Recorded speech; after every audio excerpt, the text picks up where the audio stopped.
નમસ્કાર મારા વહાલા વિદ્યાર્થી મિત્રો, આજે વાત કરીશું ધોરણ 10 વિષય હિન્દીના કાવ્ય નંબર 5 મીરા કે પદનું સંપૂર્ણ ગાલા સ્વાધ્યાય પોથીનું સોલ્યુશન કરીશું। વિદ્યાર્થી મિત્રો, જો તમે આની પીડીએફ મેળવવા માંગો છો તો નીચે ડિસ્ક્રિપ્શનની અંદર આપેલી એપ્લિકેશનની લિંક ઉપરથી વિદ્યાર્થી મિત્રો તમે આનું પીડીએફ સોલ્યુશન પણ મેળવી શકો છો। વિભાગ બી પદ્ય આધારિત પ્રશ્નો પૂછાતા હોય છે મિત્રો, આ પ્રકારના તમારા પરીક્ષામાં હોઈ શકે છે। सही विकल्प चुनकर रिक्त स्थानों की पूर्ति कीजिए। तो पहलू है, मीरा ने साधु संतों के साथ बैठकर लोक लाज खोई। तो साधु संतों, मीरा भगत को देखकर राजी होती थी, जगत को देखकर मीरा का रोना आता था। मीरा अपने आंसुओं से प्रेम बेली सींचती थी। नंबर 5, राम रतन धन मीरा के जन्म जन्म की पूंजी थी। सद की नाव के खेनहार सदगुरु थे। मीरा नारायण की दासी बन गई। मीराबाई ने राम रतन धन मिल गया था। पैरों में घुघरू देखकर मीरा की सास ने मीरा को कुल नाशिनी कहा। राणा ने मीरा को विष का प्याला भेजा था। प्रश्न नंबर 2, सही वाक्य चुनकर निम्नलिखित प्रश्न पूर्ण कीजिए। मीराबाई ने अपने सदगुरु की कृपा से, जवाब आएगा ब, राम रतन धन पाया। नंबर 2, मीरा को अपने सदगुरु के पर अपार श्रद्धा है और वे उन्हें ही भगवत भक्ति प्राप्त करने का आधार मानती है। जवाब आएगा क। प्रश्न नंबर 3, निम्नलिखित प्रश्नों के उत्तर एक एक वाक्य में लिखिए। मीरा ने किन के साथ बैठकर लोक लाज खोई? तो मीरा ने साधु संतों के साथ बैठकर लोक लाज खोई। प्रश्न नंबर 2, राणा जी को क्या पसंद नहीं था? श्री कृष्ण के प्रेम में लीन होकर मीरा पैरों में घुघरू बांधकर नाचती थी। राणा जी को ये पसंद नहीं था। प्रश्न नंबर 3, मीरा की सास मीरा को क्या कहती थी? मीरा की सास मीरा को कुल नाशिनी कहती थी। प्रश्न नंबर 4, श्री कृष्ण को प्राप्त करने के लिए मीरा ने किन किन से रिश्ता तोड़ लिया? श्री कृष्ण को प्राप्त करने के लिए मीरा ने अपने भाई बंधु परिवारजनों से रिश्ता तोड़ लिया। प्रश्न नंबर 5, मीरा के लिए सद्गुरु किसके समान है? तो मीरा के लिए सद्गुरु खेनहार के समान है। प्रश्न नंबर 4, निम्नलिखित प्रश्नों के उत्तर 2-3 वाक्य में लिखिए। नंबर 1, गिरधर गोपाल की भक्ति करते हुए मीराबाई ने किस किस का त्याग किया? मीराबाई ने श्री कृष्ण के अपने जीवन का एकमात्र आधार बना लिया था। इसके लिए उन्होंने अपना सर्वस्व त्याग दिया था। उन्होंने अपने भाई बंधु परिवार तथा रिश्ते नाते सभी लोगों को त्याग दिया था। प्रश्न नंबर 2, मीरा के राम रतन धन की क्या विशेषता है? तो मीराबाई ने अपने सद्गुण की कृपा से राम रतन धन नामक अमूल्य वस्तु प्राप्त की थी। मीराबाई उसे अपने जन्म जन्मांतर की पूजा मानती थी। इस धन की ये विशेषताएं है कि न कोई चोर उसे चुरा सकता है। इससे रोज रोज सवाई वृद्धि होती है।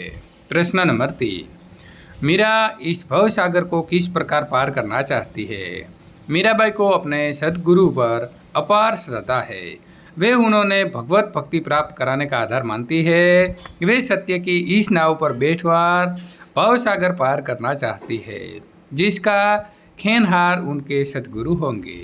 प्रश्न नंबर 5, निम्नलिखित प्रश्नों के उत्तर 4-5 वाक्य में लिखिए। भक्ति के मार्ग में कौन सा संकट आया? उससे मीरा कैसे पार हुई? मीरा श्री कृष्ण की अनन्य भक्त थी। कृष्ण के प्रेम में डूबकर उन्होंने सारी दुनियादारी भुला दी थी।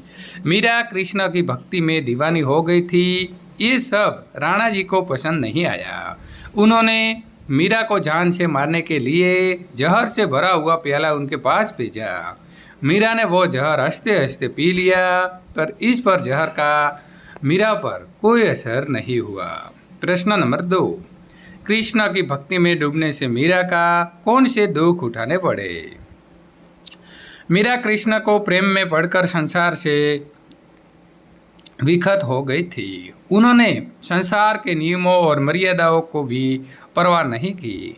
उन्हें पैरों में घुंघरू बांधकर नाचते देखते लोगों ने उन्हें पागल कहा। साधु संतों के साथ बैठी देखकर लोगों ने उनकी हंसी उड़ाई। सास को उनकी भक्ति भावना बिल्कुल अच्छी नहीं लगी। उन्होंने उनका कुल नासिनी कहकर तिरस्कार किया।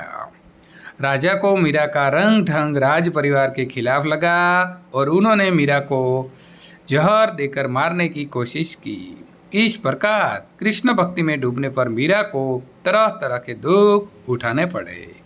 प्रश्न नंबर 3, मीरा के पदों के आधार पर सद्गुरु की महिमा का वर्णन कीजिए। कहावत है, बिन गुरु ज्ञान न कोई, गुरु का महत्व सभी ने माना है। मीराबाई ने सद्गुणों को बहुत महत्व दिया है। मीरा सांसारिक जीवन को त्याग कर अपने आराध्य देव श्री कृष्ण की भक्ति पाकर मग्न है। वे उसे रत्न की उपमा देती है। वे उसे अनमोल वस्तुओं को प्राप्त करने का श्रेय अपने सद्गुरु को ही देती है और कहती है कि राम रतन रूपी धन उन्हें उनके सद्गुरु की कृपा से प्राप्त हुआ है। सद्गुरु की कृपा इस संसार रूपी सागर में नाव के समान है।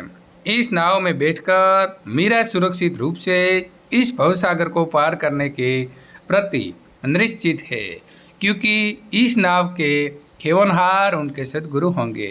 इस प्रकार मीरा के पद में सद्गुरु को बहुत महत्व दिया गया है। प्रश्न नंबर 4, भक्ति में लीन मीरा को लोग क्या क्या कहते थे और क्यों? मीराबाई श्री कृष्ण के प्रेम में रंगते रंगते संसार के प्रति विफल हो गई थी। उन्होंने सांसारिकता को बिल्कुल भूल दिया था। मीरा श्री कृष्ण के प्रेम में पैरों में घुंघरू बांधकर नाचती थी। ये देखकर लोग उन्हें पागल कहने लगे थे। वे साधुओं की संगति में बैठती थी। वो देखकर लोग उनकी खिल्ली उड़ाया करते थे। उनकी सास और राणा को मीरा को भक्ति भाव बिल्कुल अच्छा नहीं लगा था, इसीलिए सास उन्हें कुलनासिनी कहती थी। इस प्रकार भक्ति भाव में लीन मीरा को लोग तरह तरह से संबोधित करते थे। निम्नलिखित पंक्तियों का आशय स्पष्ट कीजिए। जन्म जन्म की पूंजी पाई, जग में सबे खोवियो। तो मीराबाई अपने आराध्य देव श्री कृष्ण के प्रेम की दीवानी है। उन्हें प्राप्त करने के लिए उन्होंने अपने भाई बंधु परिवारजनों और सभी सगे संबंधियों से रिश्ता तोड़ लिया है। उन्होंने तरह तरह की बदनामियां सही है और लाज शर्म से सबको तिलांजलि दे दी है।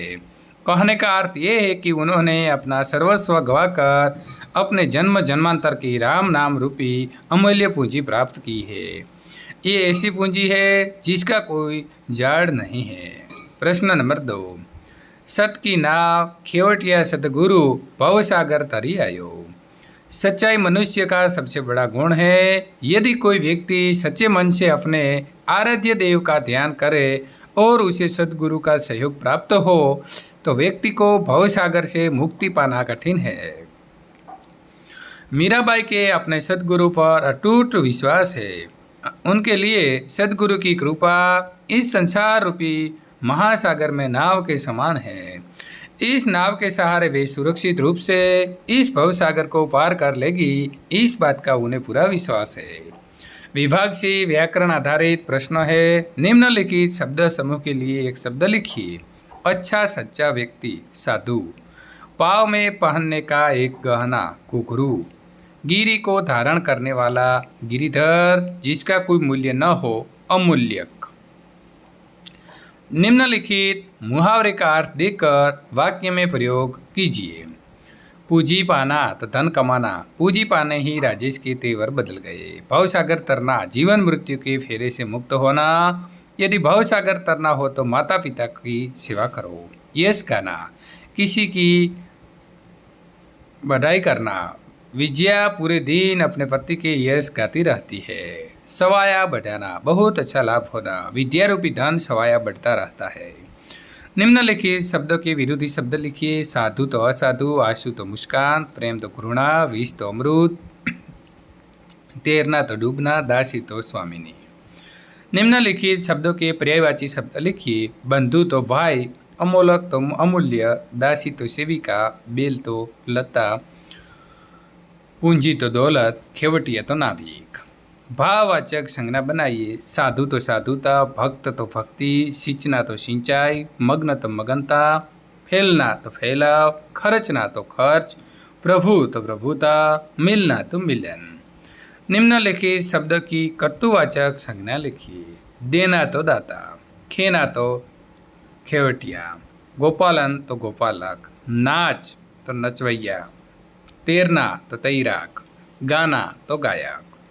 समास को पहचानिए। गिरिधर और साधु संग तत्पुरुष आएगा। प्रेम बेली कर्मधारय, अमोलोक बहुव्रीहि, भवसागर कर्मधारय, भगवत भक्ति અને અવિનાશી બહુવ્રીહિ આવશે। મિત્રો કુલ નાશીની અને લોકલાજ અને રામ રતન ત્રણેય આવશે તત્પુરુષ। વિદ્યાર્થી મિત્રો, સંપૂર્ણ સોલ્યુશન પૂર્ણ થાય છે। જો અમારો વિડીયો તમને પસંદ આવતો હોય તો લાઈક કરી તમારા મિત્રો સુધી શેર કરવાનું ભૂલશો નહીં।